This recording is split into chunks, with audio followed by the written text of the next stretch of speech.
มีมือมาสองมือให้มากับคนเรา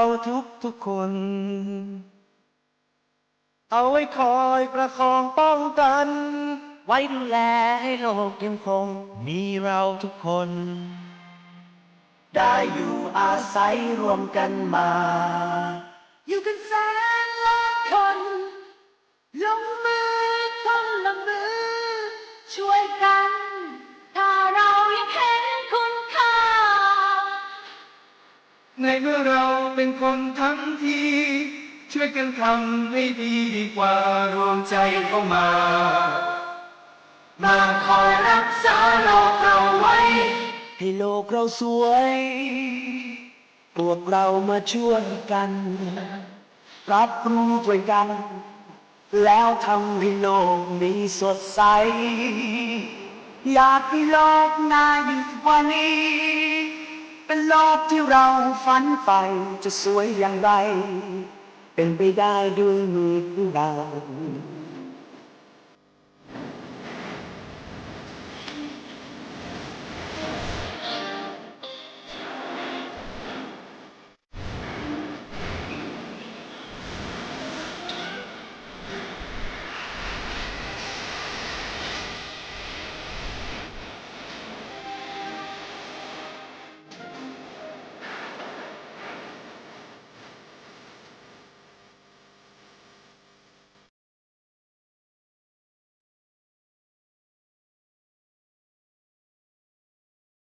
อีกไม่ช้า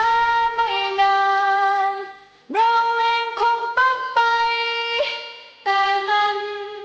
ก็ยังมีโลกใบเก่ายังต้องมีล้านคนก็มาอยู่ที่นี่แทนเราคือเด็กของเราเด็กๆที่เขาไม่เรียนสายให้โลกเราสวยพวกเรามาช่วยกันรับรู้ด้วยกันแล้วทำให้โลกนี้สดใสอยากให้โลกน่าอยู่กว่านี้เป็นโลกที่เราฝันใฝ่จะสวยอย่างไรเป็นไปได้ด้วยมือของเราอยู่ที่มือของเราที่จะทำโลกให้น่ารักอย่างไรอยู่ที่มือของเราที่จะทำโลกให้สดใส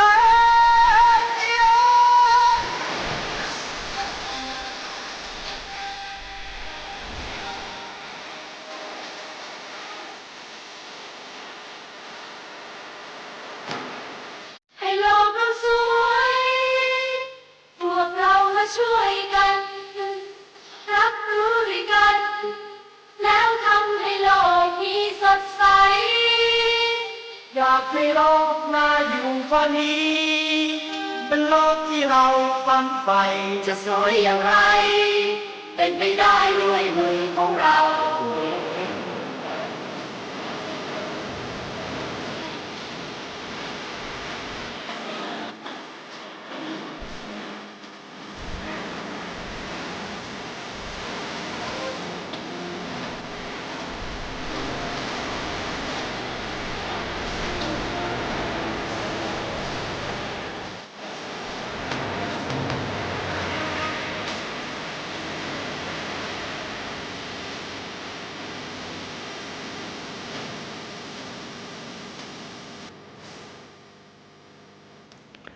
สวัสดีครับผู้ฟังทุกท่านครับพบกับรายการรักสิ่งแวดล้อมทางสวทแพร่ FM 91 เมกะเฮิรตซ์ครับเช้าวันอังคารที่ 12 พฤษภาคม 2569 อยู่กับผมแสวงเป้าเพชรเป็นผู้ดำเนินรายการครับเริ่มต้นกับเช้าอากาศที่สดใสนะเช้าวันนี้มาหลายคนบอกบางคนไม่รู้เนาะเมื่อคืนฝนตก ตื่นนอนมามันฝนตกหรือเปล่าเนี่ยนะเราถ้าทางส่งเม่นนะเราสักน่าจะตีหนึ่งกว่านะเหลือบดูนาฬิกาจากโทรศัพท์เนาะประมาณสักตีหนึ่งกว่านะเสียงฟ้าลึมลำนะฝนตกนะก็เรียกว่าได้สดชื่นกันพอสมควรเนาะนะครับมาเข้าเวรนี่ก็ เห็นร่องรอย ฝนตกอยู่นะครับแล้วก็แมลงเยอะเนาะไฟที่เปิดไว้แต่ละดวงเนี่ยแมลงเยอะเลยเนาะเมื่อเช้ามาเข้าเวรตี 4ครับนะเปิดไฟหลอดฟลูออเรสเซนต์เนาะสักพักเดินออกมาดูก็ใจผิดคิดว่าแมงมัน แมงมันตัวสีมันดำๆนะไม่ใช่นะเป็นมดง่ามนะตัวคล้ายๆกันเลย นะถ้าดูเผินๆนี่นึกว่าเอาแล้วแมงมันแล้วนะนะก็เป็นอีกห่วงเวลาหนึ่งเนาะอากาศดีนะดูจากเว็บไซต์ Air for Thai ก็ต้องบอกน่าจะปัญหา PM 2.5 นี่น่าจะหมดไปเลยนะขอบคุณสวรรค์จริงๆ นะโปรยปลายฝนลงมาดับฝุ่นดับควันนะ PM 2.5 คงไม่มีใครมาบ่นแล้วตอนนี้เนาะดูจากเว็บไซต์ Air for Thai นี่ตัวเลขสีฟ้านี่ระดับสีฟ้านี่เยอะมากนะสีเขียวก็มีน้อยนะน้อยกว่าสีฟ้าเนาะสีฟ้ามากกว่านะในระดับที่ดีมากเลยเนี่ยอยู่ที่อำเภอเชียงดาวนะอำเภอเชียงดาวจังหวัดเชียงใหม่นะครับอำเภอเชียงดาวจังหวัดเชียงใหม่นะครับตัวเลขก็คือPM 2.5 เนี่ย7 7เองนะมีน้อยมากเนาะอากาศดีนะสดชื่นนะครับนะก็ช่วยกันรักษาสภาพสิ่งแวดล้อมเหล่านี้ไว้นะครับนะถึงแม้ถ้าหากว่ามันฝนหมดไปขาดช่วงไปอย่างไรก็อย่าไปทำให้เพิ่มเลยเนาะนะครับนะมีฝนมาดับฝุ่นดับควันช่วยเราแล้วเนาะก็ช่วยกันรักษาสิ่งแวดล้อมที่ดีไว้นะครับวันนี้พบกันเช่นเคยครับในช่วงเวลาของรายการรักสิ่งแวดล้อมท่านผู้ฟังที่ติดตามรับฟังอยู่ครับอยากจะฟังเพลงบทเพลงเพื่อชีวิตก็สามารถที่จะแนะนำได้ครับทางโทรศัพท์0545235516ครับนะแฟนเพจก็พิมพ์คอมเมนต์ไว้ได้ครับกับช่วงเวลาของรายการรักสิ่งแวดล้อมครับ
คุณกำลังฟังรายการรักสิ่งแวดล้อมพบกันทุกวันจันทร์ถึงวันศุกร์เวลา 9:10 นาทีถึง 10 นาฬิกาทางสถานีวิทยุกระจายเสียงแห่งประเทศไทยจังหวัดแพร่ FM 91 เมกะเฮิรตซ์พร้อมสวทกลุ่มจังหวัดภาคเหนือตอนบน 2 ถิ่นฟ้าล้านนาตะวันออกโลกเราสวยพวกเรามาช่วยกันรับรู้ด้วยกันแล้วทำให้โลกนี้สดใสอยากให้โลกน่าอยู่กว่านี้เป็นโลกที่เราฝันใฝ่จะสวยอย่างไรเป็นไปได้ด้วยมือของเรา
ไ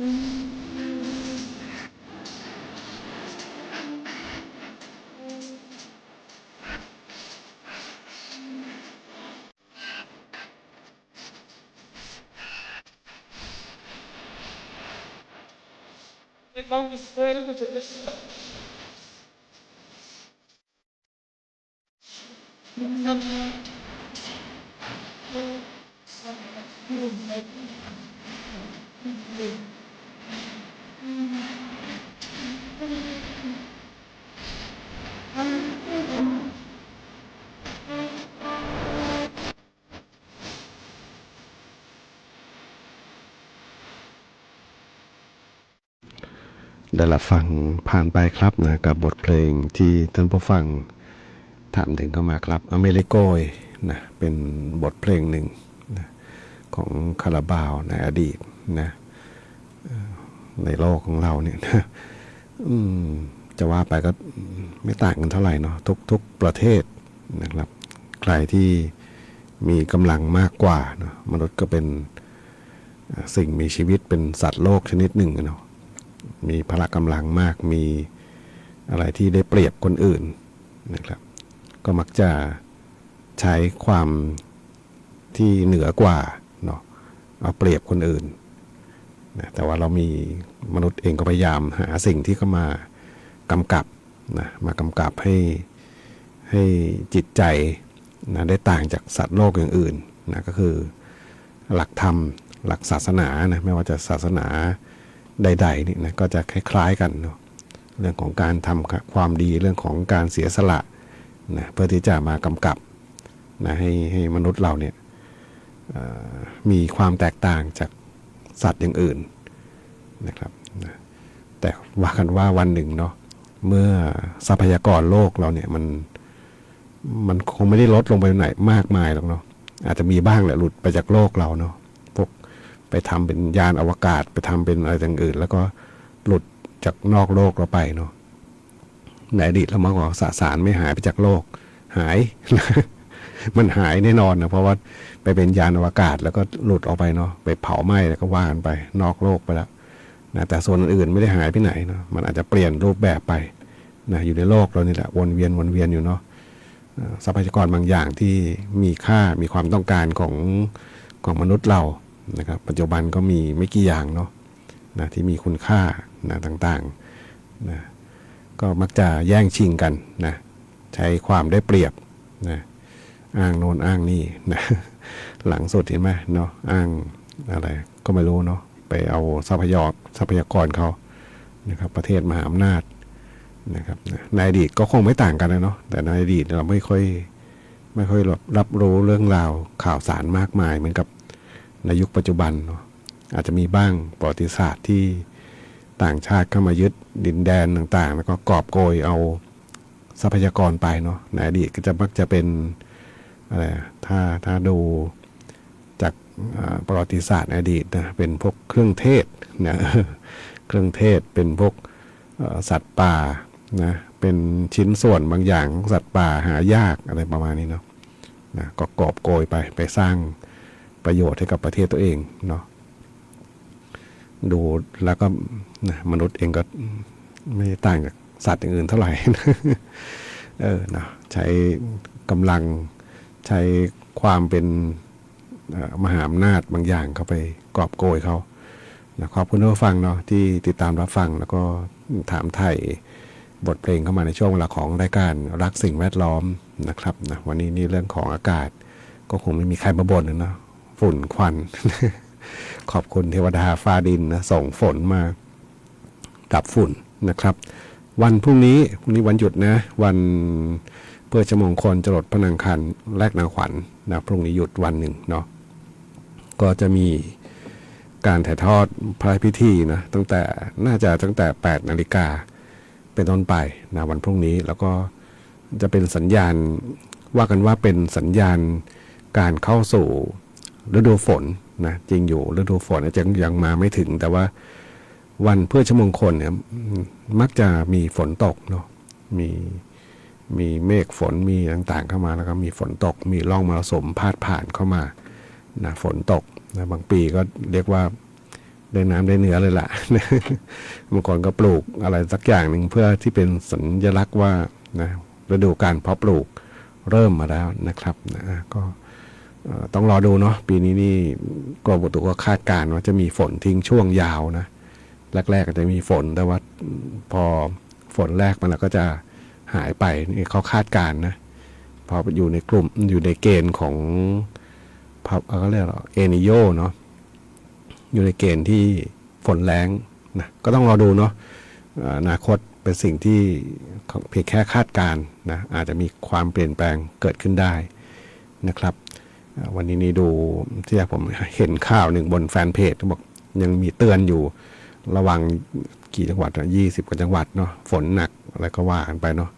พอเดี๋ยวนี้ก็ทำอินโฟนน่ากลัวมาก น่ากลัวจริงๆ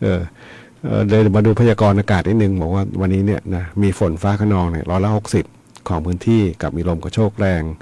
และอาจมีลูกเห็บตกบางแห่งนะมีแม่ฮ่องสอนเชียงใหม่เชียงรายลำพูนลำปางพะเยาน่านตากสุโขทัยกำแพงเพชรพิจิตรและเพชรบูรณ์นะครับไม่มีจังหวัดแพร่นะอันนี้ก็เป็นพยากรณ์อากาศนะครับนะก็ติดตามกันนิดนึงเนาะฝนฟ้าที่มีเข้ามาก็สร้างความชุ่มชื้นนะผลดีมากกว่าผลเสียอย่างแน่นอนนะครับ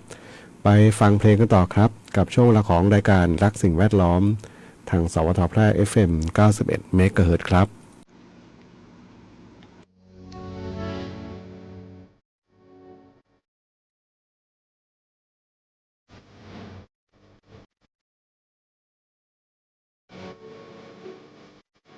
ฟ้าพราง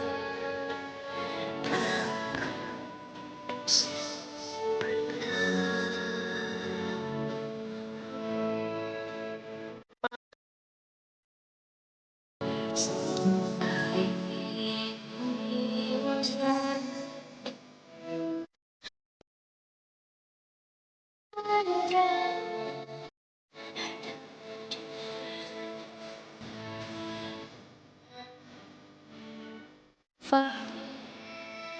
และไฟโลกใหม่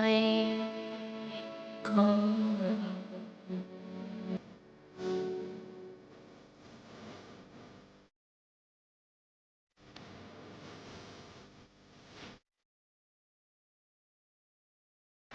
ฟ้าท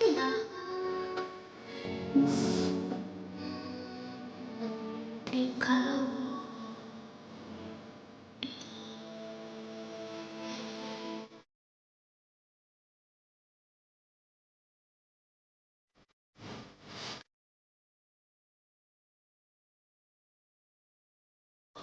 ที่ยังอยู่คงสถาน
สายด่วน1669อบจ.แพร่สายด่วน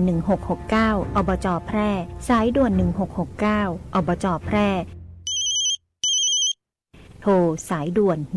1669อบจ.แพร่จำให้ขึ้นใจนะคะเจ็บป่วยฉุกเฉินอุบัติเหตุรุนแรงในพื้นที่จังหวัดแพร่โทรสายด่วน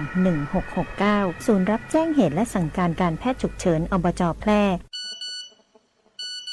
เราจะส่งต่อผู้ป่วยไปรักษาที่โรงพยาบาลที่อยู่ใกล้ที่สุดพร้อมให้บริการตลอด24ชั่วโมงฟรีไม่มีค่าใช้จ่ายใช้ระบบดิจิทัลระบุตำแหน่งอย่างแม่นยำและวิดีโอคอลประเมินอาการแนะนำ CPR ช่วยเหลือชีวิตผู้ป่วยในทันทีโทรฟรีแต่อย่าโทรเล่นเพราะมีผู้ป่วยจำนวนมากที่รอคอยความช่วยเหลืออยู่สายด่วน1669ศูนย์รับแจ้งเหตุและสั่งการการแพทย์ฉุกเฉินอบจ.แพร่ด้วยความปรารถนาดีจากองค์การบริหารส่วนจังหวัดแพร่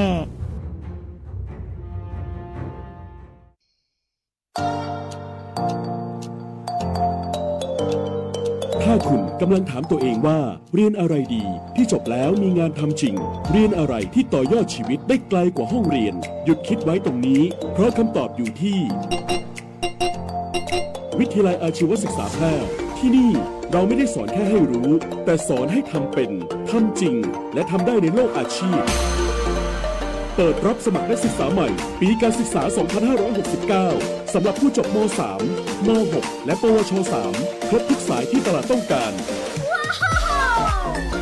ทั้งการบัญชี การตลาด การจัดการสำนักงานดิจิทัล การจัดการโลจิสติกส์และซัพพลายเส้นคหกรรมศาสตร์ อาหารและโภชนาการ แฟชั่นสิ่งทอ ดิจิทัลกราฟิก วิจิตรศิลป์ การโรงแรม การท่องเที่ยว เทคโนโลยีธุรกิจดิจิทัล และเทคโนโลยีสารสนเทศ เรียนได้ตั้งแต่ปวช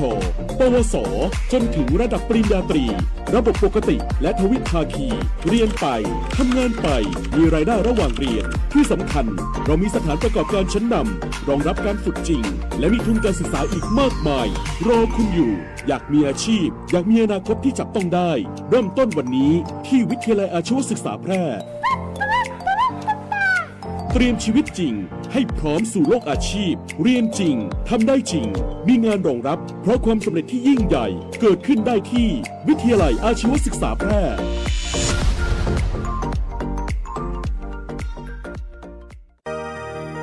คุณกำลังฟังรายการรักสิ่งแวดล้อมพบกันทุกวันจันทร์ถึงวันศุกร์เวลา 9:10 นาทีถึง 10 นาฬิกาทางสถานีวิทยุกระจายเสียงแห่งประเทศไทยจังหวัดแพร่ FM 91 เมกะเฮิรตซ์พร้อมสวทกลุ่มจังหวัดภาคเหนือตอนบน 2 ถิ่นฟ้าล้านนาตะวันออกให้โลกเราสวยพวกเรามาช่วยกันรับรู้ด้วยกันแล้วทำให้โลกนี้สดใสอยากให้โลกน่าอยู่กว่านี้เป็นโลกที่เราฝันใฝ่จะสวยอย่างไรเป็นไปได้ด้วยมือของเรา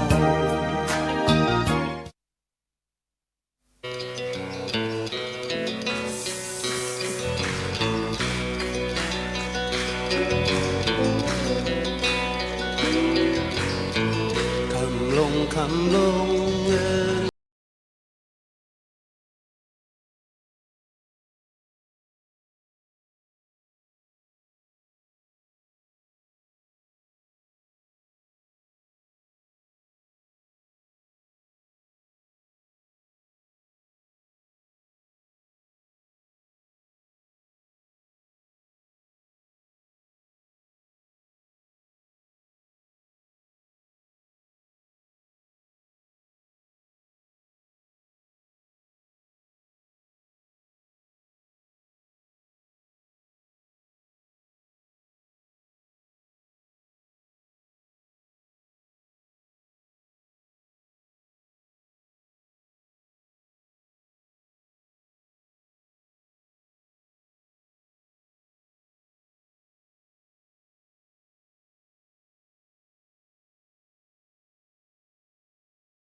ก็บทเพลงที่ได้รับฟังจบลงไปครับนะสำหรับงานเพลงค่ำลงนะงานเพลงของคาราวานบทเพลงเพื่อชีวิตในช่วงเวลาของรายการรักสิ่งแวดล้อมทางสวทแพร่ FM 91 เมกะเฮิรตซ์ครับนะซึ่งคุณผู้ฟังนั้นสามารถที่จะติดตามรับฟังได้ทุกวันจันทร์จนถึงวันศุกร์ครับหลังจากรับฟังข่าว 9 นาฬิกาถึงเวลา 10 นาฬิกานะครับมีเพลงเพื่อชีวิตมาเปิดกับท่านผู้ฟังรับฟังกันเป็นความสุขกันในช่วงเช้าๆของการทำงานครับในสัปดาห์นี้มีวันหยุดขั้นอยู่อีกวันหนึ่งเนาะวันพรุ่งนี้13พฤษภาคมนะครับเมื่อสัปดาห์ที่แล้วก็มีนะวันเฉลิมมงคลนะครับบอกถ้าผู้ใช้แรงงานในวันที่1เริ่มต้นเดือนก็หยุดแล้วก็เดือนหน้านะตั้งแต่วันที่เท่าไหร่มีวันหยุดอยู่เนาะเดือนมิถุนายนเนาะจะมีวันวิสาขบูชาเป็นวันหยุดชดเชยนะวันจันทร์นะครับนะแล้วก็วันเฉลิมพระชนมพรรษาพระราชินีนะวันที่3มิถุนายนนะครับก็อันนี้แจ้งให้ทราบก่อนเนาะใครที่จะไปติดต่องานการราชการต่างๆจะได้วางแผนถูกเนาะเพราะจะมีวันหยุดขั้นต่างๆนะที่ปรากฏอยู่บนปฏิทินนะครับนะก็เพื่อความราบรื่น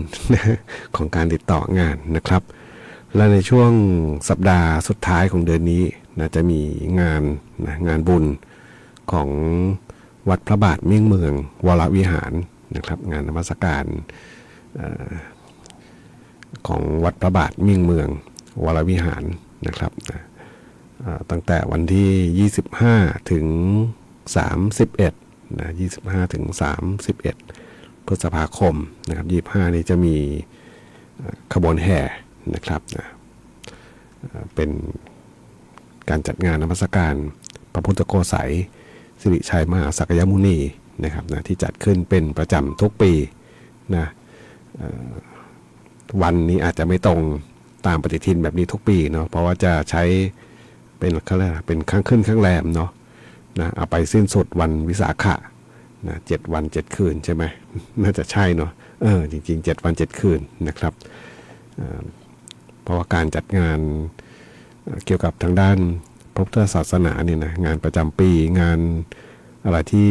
เคยกำหนดกฎเกณฑ์มาเนี่ยเขาจะมักจะใช้เป็นลักษณะของข้างขึ้นข้างแรมเนาะจัดกิจกรรมจัดงานนะใช้ลักษณะของแบบนี้นะเป็นปฏิทินแบบโบราณนะซึ่งมันมักจะมีบางทีก็บอกมีอุปสรรคเหมือนกันเนาะ คือบางทีงานไม่ตรงกับวันที่เขาหยุดงานเนาะอย่างเสาร์อาทิตย์อย่างเงี้ยนะเพราะการทำงานในยุคปัจจุบันเนี่ยเปลี่ยนไปเนาะแต่ก็นั่นแหละเนาะก็ไม่ถ้าจะว่าไปปัจจุบันก็ไม่น่าจะมีอุปสรรคมากเนาะเพราะว่าบางทีบางครั้งช่วงที่วันหยุดราชการเนี่ยนะหน่วยห้างร้านบางอย่างเขาก็ไม่ได้หยุดนะเขายังทำงานกันอยู่นะหรือแม้แต่ผมเห็นร้านขายของบางร้านเนาะช่วงปีใหม่ช่วงเทศกาลเนี่ยเขาไม่หยุดเนาะบอกเป็นโอกาสเลยแหละแต่เขาจะหยุดวันปกตินี่แหละเนาะเคยดูรายการบางรายการเนี่ยนะร้านอาหารนะไม่ใช่ที่บ้านเราเนาะที่อื่นเขาหยุดวันจันทร์อย่างเงี้ยนะหยุดวันจันทร์นะทำไมถึงหยุดวันจันทร์เพราะว่าช่วงเสาร์อาทิตย์นะเขาทำมาค้าขายอยู่เนาะแล้วก็หยุดวันจันทร์ให้พนักงานในร้านเขาเนี่ยได้พักผ่อนนะครับนะก็เป็นแบบนี้แหละเนาะวิธีการทำงานแล้วก็วันหยุดต่างๆนะบางทีก็ไม่ได้อิงเอากับงานราชการเป็นหลักก็อย่าลืมเนาะมาเที่ยวงานกันนะ25ถึง31นะที่วัดพระบาทมิ่งเมืองวรวิหารนะครับนะสินค้าต่างๆก็น่าจะมีคึกคักแหละเหมือนกับทุกที่ไหมก็น่าจะเหมือนเนาะเพราะว่าเขาจะมีอะไรเขาเรียกว่าเป็นรูปแบบของการจัดงานนะที่เขาจัดขึ้นนะครับนะสินค้าต่างๆที่มาจำหน่ายนะครับไปเลือกไปหาไปซื้อกันแล้วก็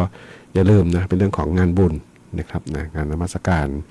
พระพุทธโฆษายสิริชัยมหาสักยมุนีนะครับไปฟังเพลงกันต่อครับกับช่วงเวลาของรายการรักสิ่งแวดล้อมครับ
9:53 นาทีครับกับช่วงเวลาของรายการรักสิ่งแวดล้อมทางสวทแพร่ FM 91 เมกะเฮิรตซ์ครับนะซึ่งคุณผู้ฟังสามารถที่จะติดตามรับฟังได้ทุกวันจันทร์จนถึงวันศุกร์ครับหลังจากรับฟังข่าว 9 นาฬิกาถึงเวลา 10 นาฬิกาครับนะฝากข่าวประชาสัมพันธ์ของทางเทศบาลเมืองแพร่ครับนะจัดโครงการทำหมันฉีดวัคซีนป้องกันโรคพิษสุนัขบ้าฟรีนะ14 พฤษภาคมนี้ครับนะซึ่งใครที่สนใจนะครับนะเขาจะมีการบริการไม่รู้เต็มหรือยังนะมีจำกัดด้วย มีบริการผ่าตัดทำหมันจำกัดจำนวน50 ตัวนะครับนะคือต้องมีการลงทะเบียนล่วงหน้า 50 ตัวนี่ทั้งเฉพาะสุนัขใช่ไหมเดี๋ยวดูเนื้อข่าวดีๆ เพราะปกติจะมีทั้งสุนัขและแมวนะสุนัขอย่างเดียวนะผ่าตัดทำหมันนะจำนวนเพียง50 ตัวเท่านั้นต้องลงทะเบียนล่วงหน้าวันไหนนะวันนี้สุดท้ายนะ12 พฤษภาคมนะครับ5 ถึง 12 พฤษภาคมที่กองสาธารณสุขเทศบาลเมืองแพร่ครับนะใครที่สนใจเนาะอยู่ใกล้ๆเทศบาลเมืองแพร่เนี่ยก็ไปใช้บริการได้นะไปลงทะเบียนก่อนเนาะใครที่จะนำสุนัขไปทำหมันนะผ่าตัดทำหมันนะครับนะแล้วก็มีบริการฉีดวัคซีนป้องกันโรคพิษสุนัขบ้าอันนี้ไม่จำกัดจำนวนนะฉีดวัคซีนเนี่ยไม่จำกัดจำนวนแต่ว่าทำหมันเนี่ยเขาจำกัด50 ตัวเนาะเข้าใจเป็นเรื่องของเวลาเรื่องของอะไรต่างๆเนาะนะทำหมันนี่50 ตัวแต่ว่าฉีดวัคซีนเนี่ยไม่จำกัดนะครับนะก็จะ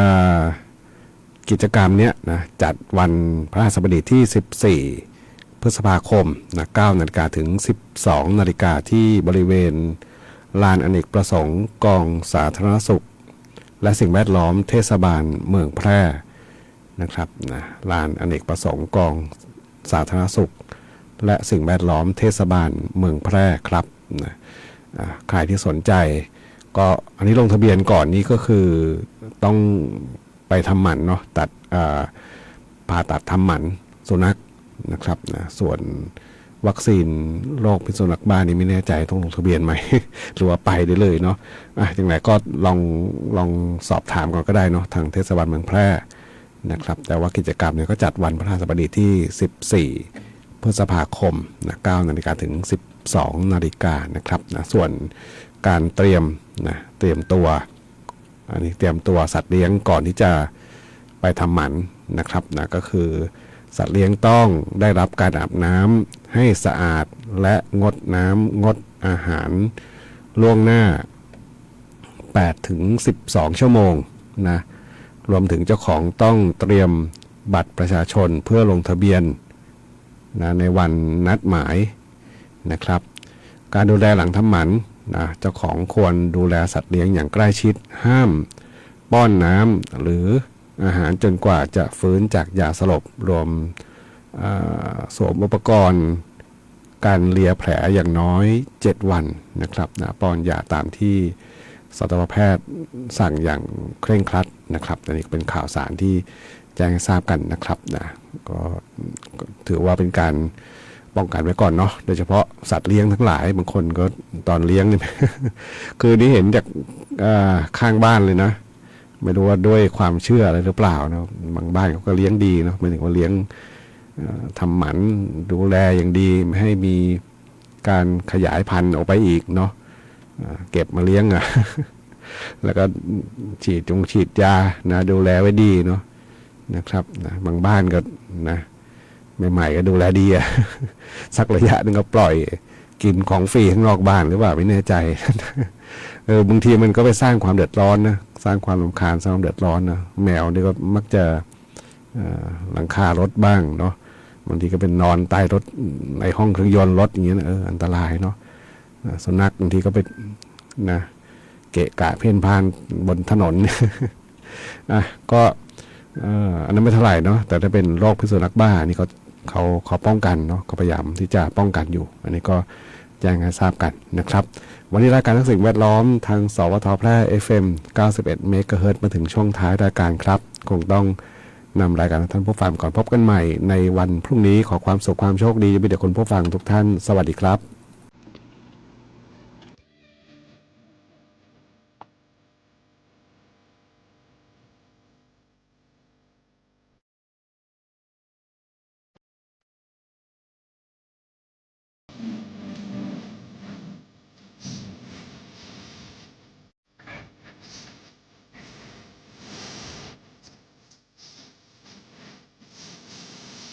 Okay.